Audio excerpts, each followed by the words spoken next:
اللهم صل على سيدنا محمد يا رب صل وسلم دائما ابدا على حبيبي.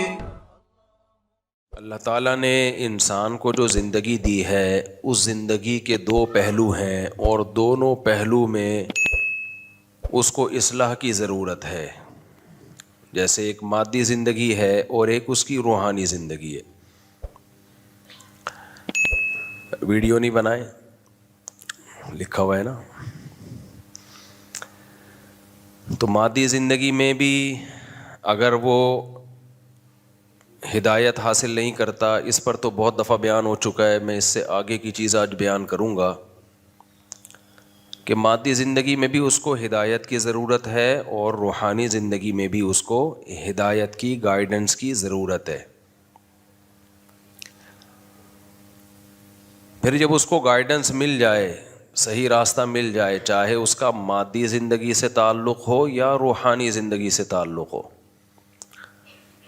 تو صرف ہدایت مل جانا کافی نہیں ہوتا، بلکہ ہدایت پر چلنے کے لیے اس کو اپنے نفس کے خلاف، اپنی خواہشات کے خلاف قربانی کی ضرورت ہوتی ہے. آج دونوں طرف سے گمراہیاں ہیں، ہدایت بھی نہیں مل رہی ہے تو غلط مل رہی ہے، اور جن کو صحیح مل رہی ہے وہ اس پہ چلنے کی کوشش نہیں کر رہے. صرف ان کے علم میں ہے کہ صحیح کیا ہے اور غلط کیا ہے. چلنے کے لیے ہمت چاہیے، حوصلہ چاہیے، تو وہ ٹھس ہو جاتے ہیں وہاں کے، نہ ہمت نہ حوصلہ. دین اور مذہب میں یہ پالیسی بنائی ہوئی ہے کہ میٹھا میٹھا ہپ ہپ اور کڑوا کڑوا تھو تھو. یہ مثال آپ نے اردو میں سنی ہوگی نا، کہ جو دین آپ کی خواہش کی تکمیل کا ذریعہ بنے بس اتنا تو دین صحیح ہے. جو دین آپ کے اگینسٹ جا رہا ہے وہ، اس کی عام مثال یہ ہے کہ میں نے بڑے بڑے مذہبی گھرانوں میں یہ چیز دیکھی ہے کہ صبح و شام شریعت شریعت شریعت، لیکن جب بہنوں کی وراثت کا مسئلہ آتا ہے تو پھر ڈیلے کرتے ہیں اس کو. آپس کے جھگڑے جب ہوتے ہیں تو پھر اللہ اس کے رسول کو حکم نہیں بناتے، اسلام سے فیصلہ نہیں کرواتے.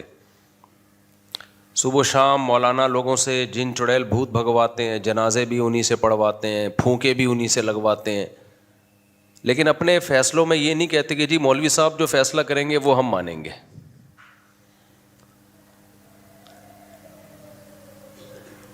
چند دن پہلے ایک نکاح کی تقریب میں جانا ہوا تو ان بیچاروں کی کم بختی آئی ہوئی تھی. انہوں نے کہیں سادگی سے تقریب منعقد کی، بارات نہیں رکھی. انہوں نے کہا ولیمہ ہوگا جی دھوم دھام سے، بارات نہیں ہوگی. تو ایک طوفان کھڑا ہو گیا، ایک طوفان بدتمیزی رشتہ داروں کی طرف سے کہ یہ میت، یہ شادی ہے یا جنازہ ہے. تو اسپیشلی مجھے بلایا انہوں نے کہ کچھ بات کر لیں ان کے سامنے. میں نے بات کی، میں نے کہا بھائی ولیمے سے پتہ چل جائے گا کہ یہ شادی ہے، جنازہ نہیں ہے. بارات سے نہیں پتہ چلتا. بارات تو غیر شرعی چیز ہے. میت پہ رسومات دیکھ لیں آپ، اچھے اچھے دینداروں کو ہم نے دیکھا ہے، صبح شام تقریریں بھی ہوں گی. اپنے بارے میں ڈر لگتا ہے کہ ایسا نہ ہو کہ ہم بھی عملی زندگی میں ناکام نکلیں. ہم بھی بڑی بڑی باتیں کر رہے ہیں، ممبر پہ بات کرنا آسان ہے، جب عمل پہ آتا ہے تو پتہ چلتا ہے بھائی. تو میں عرض کر رہا تھا کہ ہم اپنی خواہشات پہ چلتے ہیں. جہاں شریعت ہماری خواہشات کے اگینسٹ جا رہی ہے تو پھر ہم رسومات اور اپنی خواہشات پہ چلنا شروع ہو جاتے ہیں. تو شادی بیاہوں میں بھی دو موقع ایسے ہیں جس سے انسان کے دین کا پتہ چلتا ہے. دو موقع، ایک خوشی میں ایک غم میں. تو خوشی کا سب سے بہترین موقع شادی سمجھا جاتا ہے اور غم کا سب سے برا موقع میت سمجھی جاتی ہے. دونوں میں انسان کا پتہ چل جاتا ہے کہ کتنے پانی میں، اور دونوں میں یہ بھی پتہ چل جاتا ہے کہ یہ جورو کا غلام ہے یا گھر میں اس کی حکومت ہے. معذرت کے ساتھ خواتین غصہ ہونا شروع ہو جائیں گی. اچھے اچھے لوگ میں نے دیکھا ہے بیگم کے ہاتھوں یہاں پر مجبور. بیگم کہہ رہی ہوتی ہے بارات نہیں کی تو یہ ہو جائے گا، بیگم کہہ رہی ہوتی ہے ہم نے تو یہ بھی کرنا ہے، یوں بھی کرنا ہے، فلانا بھی کرنا ہے. میرے بچے نے قرآن حفظ کیا تو گھر والوں نے کہا کہ ہم نے ہال میں جو ہے تقریب کرنی ہے. میں نے کہا نہیں، بچے نے قرآن حفظ کیا، ہم نے اس کی حوصلہ افزائی کرنی، لیکن گھر کے اندر ہی. جتنے مہمان آ گئے نہیں تو پتلی گلی سے نکلو. حالانکہ ہال میں بھی جائز ہے. تو گھر والوں نے کہا نہیں ہال میں. میں نے کہا ایک بچے کا ہال میں کیا تو میرے آگے 15 ماشاء اللہ اور ہیں, تو میں تو ہال ہی میں کرتا رہوں گا, پھر میں تو بڑھ گیا. کسی بچے کے حفظ پہ پھر مجھے خوشی ہوگی؟ بولو کیا خیال ہے بھائی؟ تو بڑے آپس میں مذاکرات ہوئے. نہیں جی, میں نے کہا نہیں, دیٹس آل, یہ نہیں ہو سکتا. اب گھر والوں کے پاس تو دلائل بہت ہوتے ہیں نا, اس میں کیا ناجائز کیا ہے بھائی. ایک دیکھو, جب آپ سربراہ ہو نا گھر کے, تو اب اگر آپ دلائل میں الجھنا شروع کر دیا نا آپ نے, تو پھر سربراہ نہیں ہو آپ. مثال کے طور پر آپ کو پولیس والے نے روکا, لائسنس دکھاؤ, آپ نے کہا لائسنس تو نہیں ہے, اس نے کہا چالان کاٹو, آپ نے کہا کیوں؟ پولیس والا اب آپ کو سمجھا رہے, دیکھیے ایکچولی ہوتا ہی ہے کہ گورنمنٹ نے ایک سسٹم بنایا ہوا ہے. وہ سسٹم یہ کہتا ہے کہ جس کو گاڑی چلانا آتی ہے نا اس کو گورنمنٹ پرمیشن دے گی. آپ نے کہا وہ تو رشوتیں لے کے بھی لوگ لائسنس نہیں بنا رہے. پولیس والے کہا ہاں رشوتیں لے کے تو بنا رہے ہیں, لیکن دیکھو بغیر رشوت کے بھی تو بناتے ہیں نا. تو اس طرح آپ کا اگر مذاکرات شروع ہو گئے تو پولیس والا وردی اتار کے آپ کو پہنا دے گا. بھائی ڈنڈے کا مطلب, سربراہ کا مطلب کیا ہوتا ہے؟ ایک دفعہ دلیل سے بات سمجھائے گا, سمجھ میں آ گئی ٹھیک ہے, نہیں آئی تو بھی ٹھیک ہے, ماننا پڑے گا. میں یہ نہیں کہہ رہا آپ گھر میں چنگیز خان بن کے رہیں, ہر وقت آرڈر چلاتے رہیں اور گھر والوں کو جینے کا حق ہی نہ دیں. یہ تو غلط ہے, یہ تو نبی صلی اللہ علیہ وسلم کی صحیح حدیث کے خلاف ہے. آپ نے فرمایا یغلبن الکریم, عزت دار آدمی پر عورت غالب آتی ہے, ولا یغلب علیہن الا اللئیم, اور جس کا 100% گھر پہ کنٹرول ہے نا, اس کا مطلب حدیث سے پتہ چلتا ہے وہ لئیم ہے. اس کا اردو میں صحیح ترجمہ ہوا کمینہ آدمی ہے. وہ کمزور کو جو ہے نا ایسے دبا دیا اس نے. جو لوگ کہتے ہیں نا ہمارے گھر میں 100% ہماری مرضی, ایک پتا بھی میری مرضی کے بغیر گھر میں نہیں ہلتا, اور ایسا میں نے کنٹرول کر کے رکھا ہوا ہے بیوی بچوں کو, تو اس سے صاف پتہ چلتا ہے بھائی فرعون جب ہلاک ہوا تھا نا اس کی نسل میں 2-4 بچے رہ گئے تھے. تو یہ وہی ہے, یا تو چنگیز خان کی اولاد میں ہے یا ہلاکو خان کی اولاد میں. کیونکہ ایسا نہیں ہو سکتا کہ 100% گھر میں آپ کی چلے. کچھ آپ کی چلتی ہے, کچھ گھر والوں کی چلتی ہے, کچھ میں آدمی برداشت کرتا ہے. اور نبی صلی اللہ علیہ وسلم کی صحیح حدیث ہے بھائی کہ اگر پورا اپنا تسلط قائم کرو گے تو صحیح حدیث کا مفہوم یہ ہے کہ گھر میں طلاق کے علاوہ کچھ بھی حاصل نہیں ہوگا. تھوڑا سا کچھ اپنی چلا دی, کچھ گھر والوں کی چلا دی, ایسے مل جل کے ہنسی خوشی زندگی گزرتی ہے. لیکن ایک لمٹ ہے بھائی. آپ وہ خرچے بیگم کے کہنے پہ کرنا شروع کر دو کہ کل آپ کو لوگوں سے بھیک مانگنی پڑے, وہ آپ افورڈ نہ کر سکو, تو بڑے مسائل کھڑے ہو جاتے ہیں اس سے. آپ نے اپنی لمٹ بھائی یہ نہیں. دوسرا, آپ جب مقتدا اور رہبر ہو, آپ وہ کام کرو گے جو غلط ہے تو لوگ کہیں گے لو بھائی جب اپنا نمبر آیا تو سب ٹھیک ہو گیا, اور جب دوسروں کی باری آتی ہے تو ممبر پہ بیٹھ کے تقریریں چلتی ہیں. تو چونکہ اس کام کی نسبت تو میری طرف ہوتی نا, میری طرف نسبت ہوتی. جائز ہے ہال میں بھی بچے کی تقریب کی جا سکتی ہے, لیکن میں نے بتایا نا کہ ایک ہوتا تو میں کر لیتا. اب اس پہ لوگ کہیں گے اسی لیے ہم کہتے ہیں زیادہ نہیں ہونے چاہیے. تو اولاد کے ہونے کی جو نعمت ہے نا, اس کی وجہ سے 2-4 تقریبات اگر آپ مس کر دو تو یہ کوئی اتنی بڑی بات نہیں ہے. یہ دنیا میں اس سے بڑا کون بے وقوف ہوگا جو اولاد جیسے گفٹ کو اس لیے روکے کہ میں ہال میں تقریب نہیں کر سکتا. تو پاگل پنے کی علامت. اب دیکھو ہمارے بچے جب جوان ہوں گے تو میری بہوؤں کی تعداد بھی کتنی ہوگی ماشاء اللہ, ہول سیل کے حساب سے بہویں ہوں گی. ایک نہ ایک تو کام کی نکلے گی نا خدمت والی. داماد ہول سیل کے حساب سے ہوں گے, ایک نہ ایک تو انسان کا بچہ نکلے گا خدمت والا. کیا خیال ہے؟ تو خوشیاں چھین لی ہیں آپ سے ان لبرل لوگوں نے, سیکولر لوگوں نے. توکل بھی چھین لیا, اللہ پہ اعتماد بھی چھین لیا.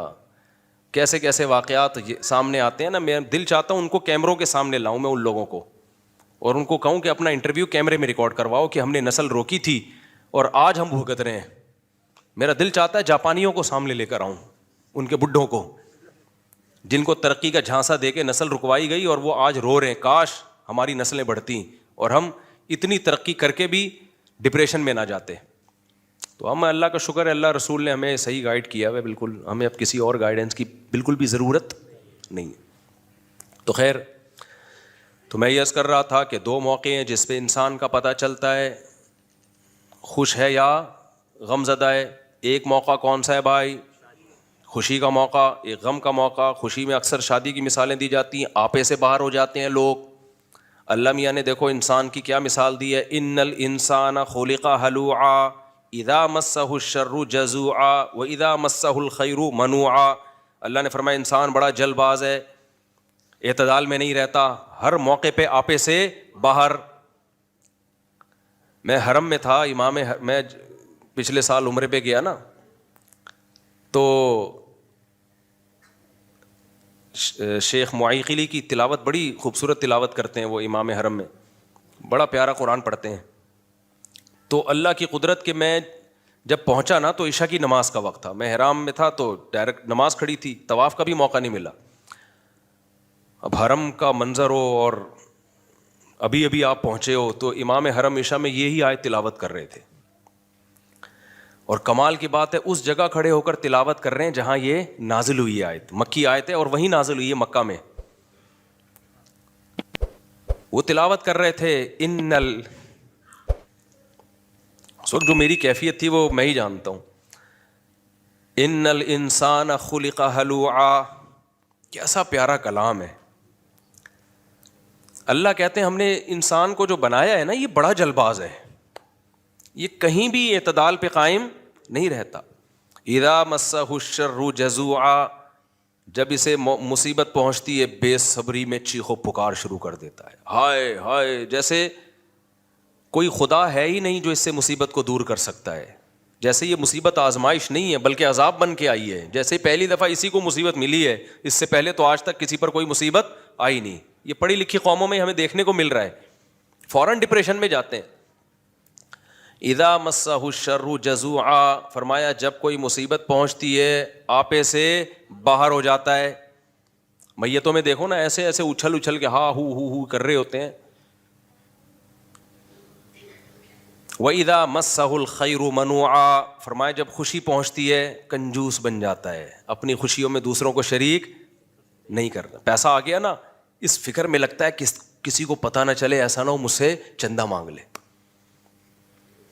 ایسا نہ ہو کوئی بیوہ آ جائے بہن کہ سنا ہے آج تمہاری تنخواہ ڈبل ہو گئی ہے تو میرے بچے کیا ہیں, بھوکے ہیں. جب پیسہ آتا ہے خوشیاں آتی ہیں کنجوس بن جاتا ہے, اترانے لگتا ہے, دوسرے مقام پہ آتا ہے اترانے لگتا ہے, دماغ اوپر کی سیٹنگ کیا ہو جاتی ہے, آؤٹ, تکبر میں. اپنی قابلیت میں ہوں, میری قابلیت. انٹرویو بھی دے رہا ہوتا ہے نا, ایکچولی میں نے اسٹرگل اتنی کی ہے, ایکچولی یہ اسٹرگل ہے, محنت ہے, آپ بھی اسٹرگل کرو آپ کو بھی ملے گا, یہ میری محنت ہے. شعبہ جب یہ کہہ رہے ہوتے ہیں نا اللہ کا دیا میرے پاس بہت کچھ ہے, تو اوپر سے زبان سے جملہ تو شکر والا ہوتا ہے, اندر سے شو مار رہا ہوتا ہے, ابے تو تیرے پاس ہے کیا, 2 ٹکے کے آدمی. مقصد یہ ہوتا ہے بتانے کا. سمجھتے ہیں کہ نہیں سمجھتے؟ جب شیخ معیقلی پڑھ رہے تھے نا, یہاں تک تو نارمل ہے, یہ تو اللہ نے جگہ جگہ قرآن میں کہا ہے. آگے جب انہوں نے یہ آیت پڑھی الا المصلین, یہ الا جو ہے نا ایک تلوار ہے. اللہ کہتے ہیں سارے انسان ایسے نہیں ہوتے, الا ہاں کچھ لوگ ایسے ہیں جو نہ خوشی میں دیوانے ہو جاتے ہیں, اترانے لگتے ہیں, اور نہ غم کو اپنے اوپر مسلط کرتے ہیں. یہ وہ کون لوگ ہیں؟ الا المصلین, جو اللہ کو یاد رکھتے ہیں. اور یاد رکھنے کی سب سے بڑی علامت کیا ہے؟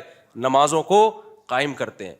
الذین هم علی صلواتہم یحافظون, عام نمازی نہیں, اپنے نمازوں کی حفاظت. نماز ایک سائن ہے, نماز اصل میں یہ بتانے کے لیے کہ اللہ ان کی زندگی میں ان ہے. جن کی زندگیوں میں خدا ہے نا, گاڈ ہے جن کی زندگیوں میں, وہ نہ خوشی میں اعتدال سے باہر نکلتے ہیں اور نہ غم میں وہ بے صبری کا مظاہرہ, کیونکہ ان کو پتہ ہے خوشیاں بھی کس کے ہاتھ میں ہے؟ اللہ کے. غم بھی کس کے ہاتھ میں ہے؟ اللہ کے ہاتھ میں. تو جب سب کچھ اس کے ہاتھ میں ہے تو بھائی کبھی خوشی دے کے آزمائے گا, کبھی غم دے کے آزمائے گا. تو آپ سے باہر ہونے کی ضرورت نہیں ہے. خدا کی قسم, گورا اس نعمت سے محروم, جاپان والے اس نعمت سے محروم, آسٹریلیا والے اس نعمت سے محروم. نفسیاتی جتنے بھی ڈاکٹرز ہیں جو آپ کو ڈپریشن سے نکالنے کی کوشش کرتے ہیں وہ اس نعمت سے محروم. ایتھیس, ملحد لوگ اس نعمت سے محروم. اس نعمت کا تعلق آپ کے ایجوکیٹڈ ہونے یا نہ ہونے سے, پڑھے لکھے ہونے یا نہ ہونے سے نہیں ہے. اس کا تعلق اس سے ہے کہ آپ کی زندگیوں میں اللہ کتنا ان ہے, آپ کی زندگیوں میں اللہ کو آپ نے کتنا انوالو کیا ہوا ہے. اور عملی طور پر اس کا ثبوت آپ کی نماز سے پتہ چلے گا. سمجھتے ہو کہ نہیں سمجھتے؟ تو جب اللہ پڑھا نا، وہ ایک تو وہاں کا ایک تو ان کی آواز خوبصورت، پھر وہ مقام، تو میں سوچ رہا تھا یار ایک یتیم پیغمبر جو نہ لکھنا جانتے جو نہ پڑھنا جانتے، کیسا خوبصورت کلام ان پہ آسمان سے نازل ہو رہا ہے، جس کو 1400 سال سننے کے بعد اتنا مزہ آ رہا ہے، تو جنہوں نے سید الانبیاء کے زمانے اقدس سے سنا ہوگا ان کو کتنا لطف آیا ہوگا۔ تبھی تو یہ مشرکین کہتے تھے یہ جادو ہے، جادو، ان ھذا الا سحر مبین، یہ کھلا ہوا جادو ہے، اسے سن کے انسان اس کی طرف مائل ہوتا چلا جاتا ہے، بھائی یہ جادو ہے۔ قرآن کیا کہتا ہے؟ جادو کے منتر ایسے ہوتے ہیں؟ کبھی کسی جادوگر کو آپ نے منتر پڑھتے ہوئے دیکھا؟ اس کو خود سمجھ میں نہیں آ رہا ہوتا کیا پڑھ رہا ہوں میں۔ ایک صاحب نے کہا میرے پاس سانپ کا منتر ہے، میں یوں پڑھتا ہوں سانپ کنٹرول، میں نے کہا ذرا پڑھ کے سنانا، تو پتہ نہیں اٹرم پٹرم جٹن دو ایکم دو دو دنی چار کیا پڑھ رہے تھے۔ میں نے کہا یار یہ سانپ کی بھی سمجھ میں نہیں آ رہا ہوگا، یہ وہ پٹانگ پھینکتے جاؤ تو لوگ بے وقوف بن جاتے ہیں۔ تو الا المصلین الذین هم علی صلاتہم یحافظون دائمون، الذین هم علی صلاتہم دائمون، عام مصلی نہیں، ٹرخانے والے نمازی مارکیٹ میں بہت ہیں، اللہ کہتے ہیں وہ نمازی جو اپنی نمازوں پر قائم دائم رہتے ہیں۔ الذین هم علی صلاتہم دائمون والذین هم لفروجہم حافظون، فرمائے وہ لوگ جو اپنی شرمگاہوں کی حفاظت کرتے ہیں، یعنی اللہ ان کی زندگی میں پریکٹیکلی ان ہے، صرف زبانی خالی پیلی کے دعوے نہیں ہیں۔ تو جس کی زندگی میں اللہ حقیقت میں ہوتا ہے وہ بے حیائی کے کاموں سے بچتا ہے، کیونکہ بے حیائی کو چھوڑ دینا بڑی قربانی ہے، یہ اللہ کی محبت کے بغیر ممکن نہیں ہے۔ الا علی ازواجہم او ما ملکت ایمانہم، فرمایا ہاں وہ اپنی خواہش حلال طریقے سے پوری کرتے ہیں، نکاح کرتے ہیں۔ فرمایا فمن ابتغى وراء ذلك فاولئک هم العادون، جو اس بیوی کے علاوہ کوئی اور راستہ تلاش کرے گا یہ لوگ اللہ کی حدود کو کراس کرنے والے ہیں، اور جو نکاح کریں گے چاہے ایک کریں چاہے چار کریں فانہم غیر ملومین۔ سبحان اللہ کی آواز آئی پوری تقریر میں، کہیں سے سبحان اللہ کی آواز نہیں آئی مجھے، اوپر سے آواز آئی نا سبحان اللہ کی، پوری تقریر میں نے حلوعہ والی آیت پڑھی، الا المصلین پڑھی، کہیں سے سبحان اللہ آیا؟ جہاں چار شادی کی بات تھی وہاں سے آواز آئی ہے سبحان اللہ۔ اس کا مطلب تپے ہوئے سب ہیں، تپے ہوئے سب ہیں۔ تو اللہ تعالیٰ فرماتے ہیں فَإِنَّهُمْ غَيْرُ مَلُومِينَ، جو نکاح کرے گا بھلے ایک کرے چار کرے اور اپنی خواہش اپنی زوجہ کے ساتھ اپنا تعلق رکھے گا، اللہ فرماتے ہیں فَإِنَّهُمْ غَيْرُ مَلُومِينَ، یہ لوگ قابل ملامت نہیں ہیں، لہذا اللہ سے آگے نکلنے کی کوشش مت کرو، زیادہ فنٹر بننے کی کوشش مت کرو کہ اس کمبخت نے دوسری کر لی تیسری کر لی، رکی نہیں رہا کمبخت، بریکیں فیل ہو گئی ہیں۔ بھائی اللہ میاں جس اللہ نے بنایا اس اللہ نے پرمیشن دی، جاؤ ایسی کی تیسی۔ تو اللہ کہتے ہیں یہ وہ لوگ ہیں کہ یہ نہ مصیبت میں حد سے تجاوز کرتے ہیں۔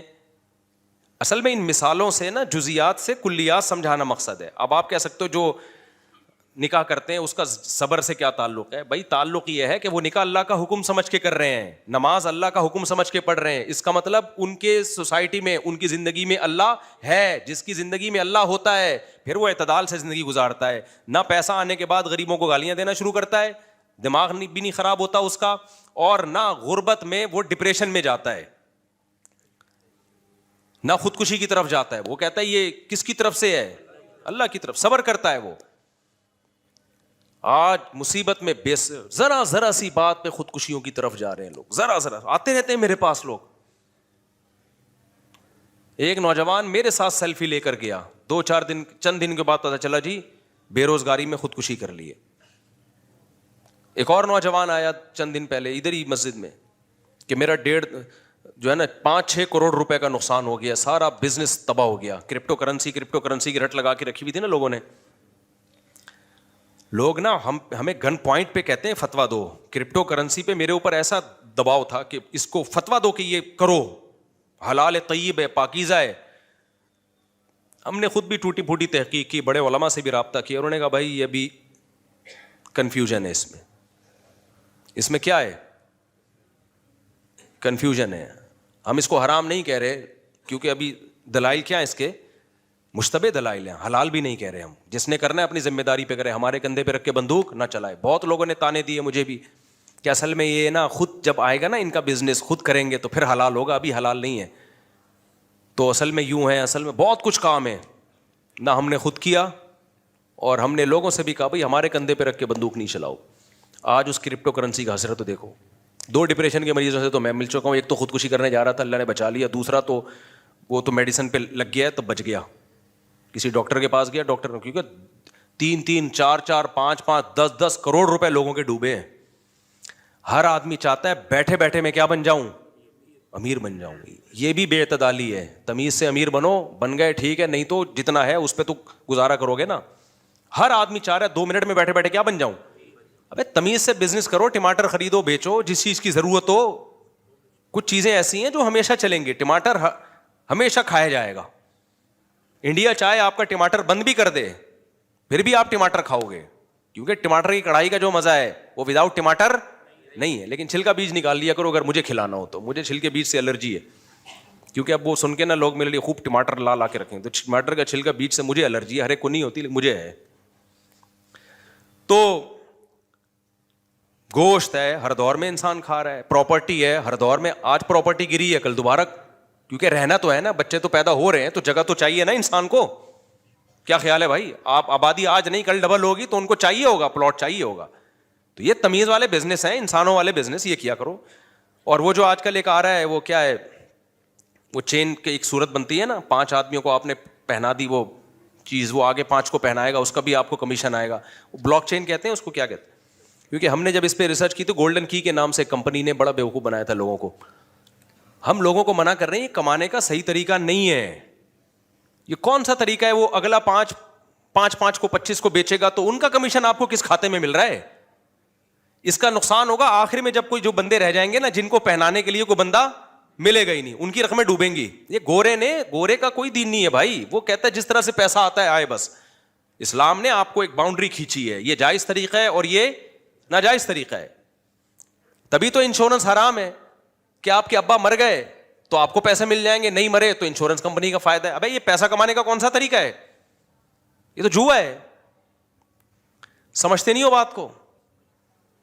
تو تبھی انشورنس کمپنیاں اگر یہ تعاون کر رہی ہوتی نا تو کبھی بھی آپ کے ٹی بی کے مریض کی بیمہ پالیسی, لائف انشورنس نہ ہوتی اس کی.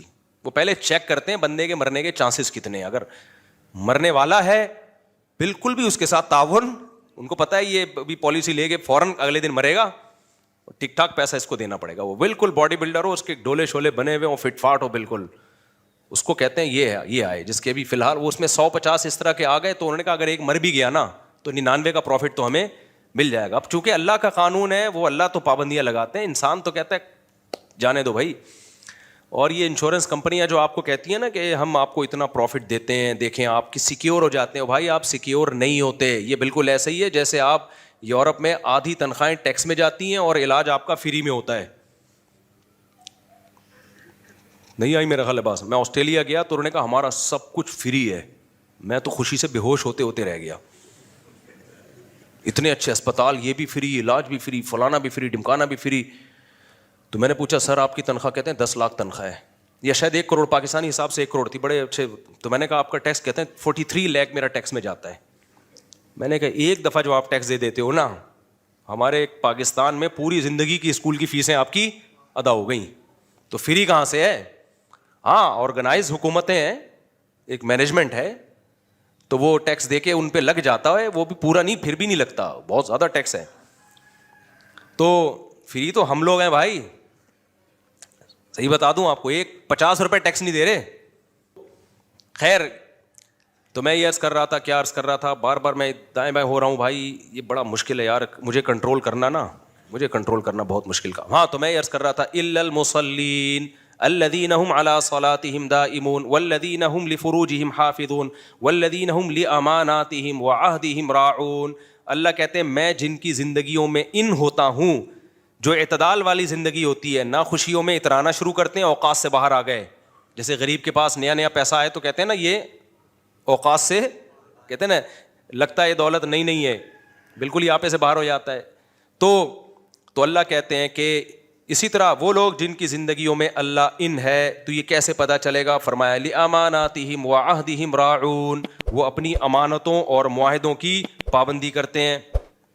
مسلمان کبھی بھی کسی کی امانت میں خیانت نہیں کرتا. اگر وہ کسی کا کرایہ دار ہے تو مالک مکان کو بیل دبا کے کھڑا نہیں ہونا پڑتا, وہ اس کا کرایہ جو اس کی امانت ہے اس کے اکاؤنٹ میں پہلی تاریخ کو یا بہت زیادہ 5ویں تاریخ کو بغیر کہے ڈال دیتا ہے. اگر وہ ڈال رہا ہے تو اس کا مطلب اس کی زندگی میں اللہ ہے. اگر وہ نہیں ڈال رہا اور ٹرخا رہا ہے تو اس کا مطلب اس کی زندگی میں اللہ نہیں ہے. تو آپ ہی کوئی ٹینشن آنے دو, پھر دیکھو کیسا پاگل ہوگا یہ.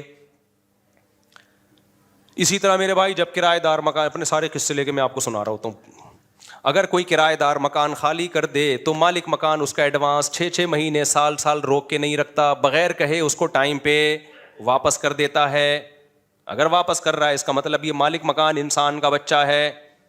اور اگر کرایہ دار فون کر کے اس کو یاد دلا رہا ہے, اگر وہ مالک مکان میرے بھائی بار آپ کرایہ دار اس کو یاد دلا بے اللہ کے بندے میرا ایڈوانس تو دے دے, اور وہ کہ کل دوں گا, پرسوں دوں گا, ترسوں دوں گا, اس کا مطلب یہ مالک مکان انسان کا بچہ نہیں ہے, اس کی زندگی میں اللہ نہیں ہے. اس کو کوئی خوشی یا غم آنے دو, پھر دیکھو اس کا ہوتا کیا ہے. پیسوں میں میرے بھائی آج کل نمازی بھائی بھی ہمارے ماشاءاللہ بڑے معاملات خراب چل رہے ہیں.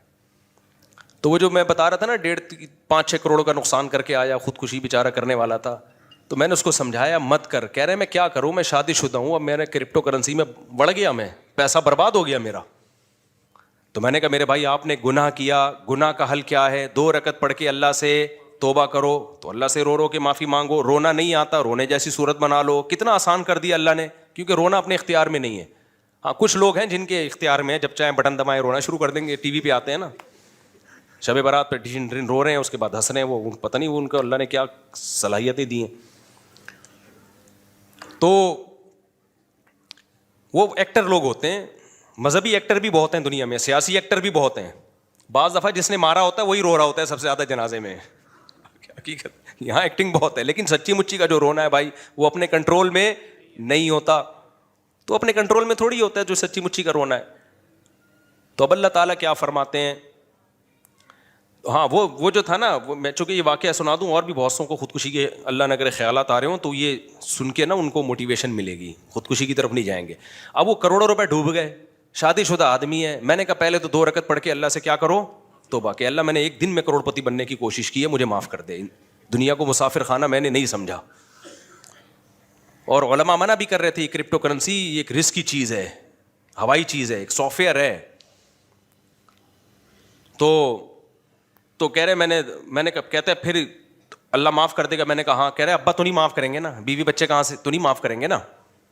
کہہ رہے جب گھر میں جاؤ تانے ملتے ہیں. میں نے کہا دیکھو اللہ نے انسان کو ایسا بنایا ہے کہ جب بار بار اس کی بے عزتی ہوتی ہے اور وہ برداشت کرتا رہے تو اس کی عزت خود بخود ختم ہو جاتی ہے, اور جب عزت ختم ہوتی ہے تو بے عزتی فیل ہونا ختم.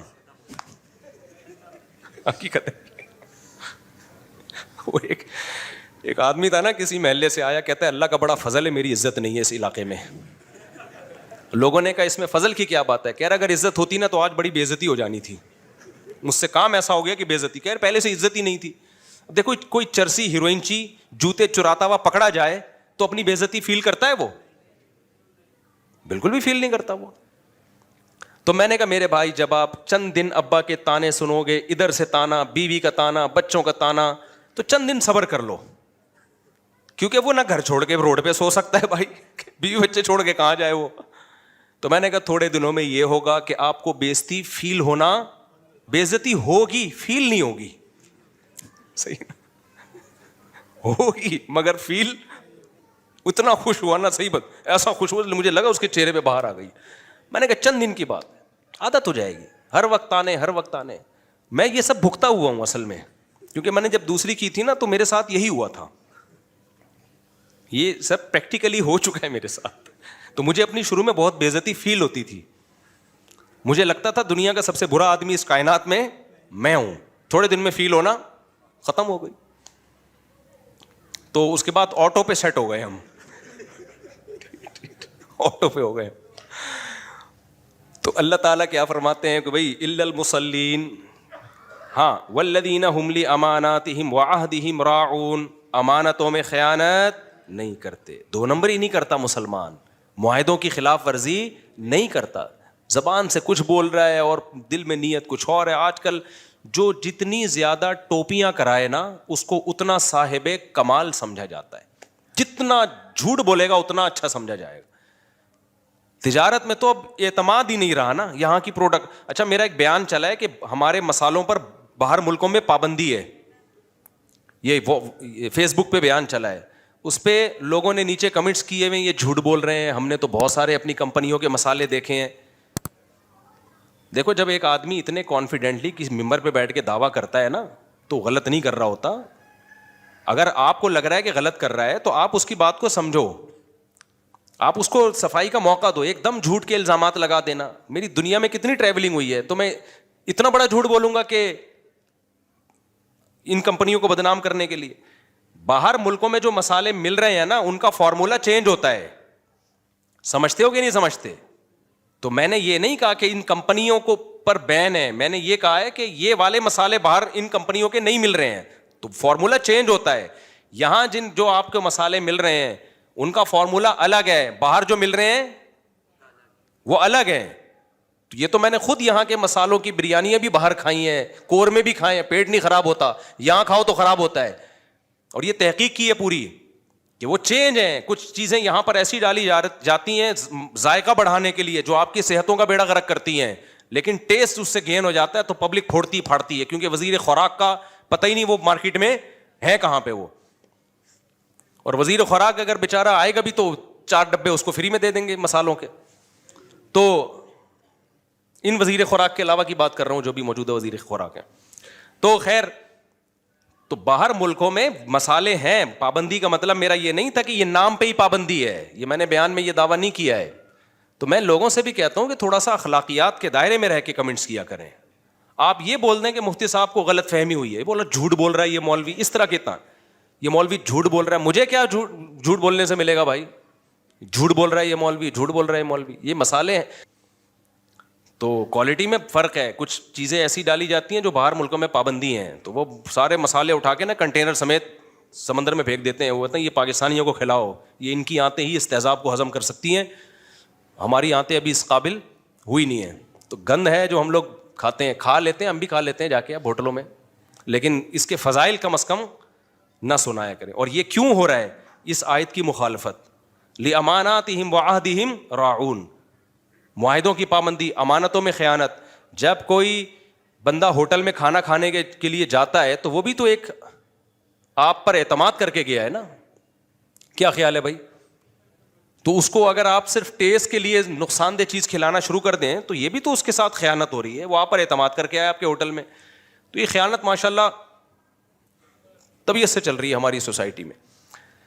تو الا المصلین، یہ میں بتا رہا تھا کہ وہ جب انہوں نے پڑھا نا الا المصلین تو کیسا پیارا کلام ہے. تو خیر جلدی سے بات کو